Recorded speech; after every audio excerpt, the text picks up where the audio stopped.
The 10-year-old president's emergency plan for AIDS relief has led over 5 million people worldwide receiving antiretroviral treatment, the care of over 4.5 million orphans and vulnerable children, and the birth of at least 230,000 babies HIV-free despite their mothers having the virus. The PEPFAR budget has been in decline over the last several years. In fact, it's fallen 12% since fiscal year 2010, and that's a real concern because we know the program has gotten more efficient during that time, but we also know that we're now at a tipping point in the HIV epidemic.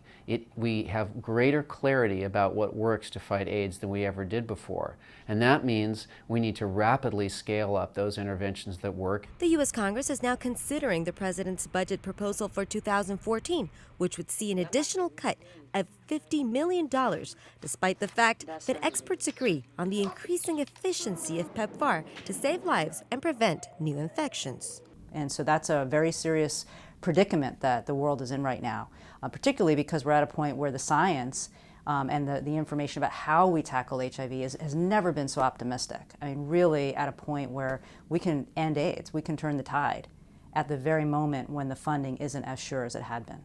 In the light of research demonstrating the effectiveness of antiretroviral medicines in the early stages of the disease, the World Health Organization has recently expanded its recommendations for those who should be eligible to receive them. You can definitely make a business case on this. The economics say if you pay now, and basically that would mean scaling up to reach treatment coverage levels and coverage of other interventions to a much greater extent, you can save millions of lives in the future, allow people to live much longer and be productive members of society, and eventually pay less because you'll be turning the epidemic around. Health advocates are anxiously making the case to the U.S. Congress to increase funding levels, despite the pressure on foreign aid budgets because of pressure to reduce America's overall budget deficit.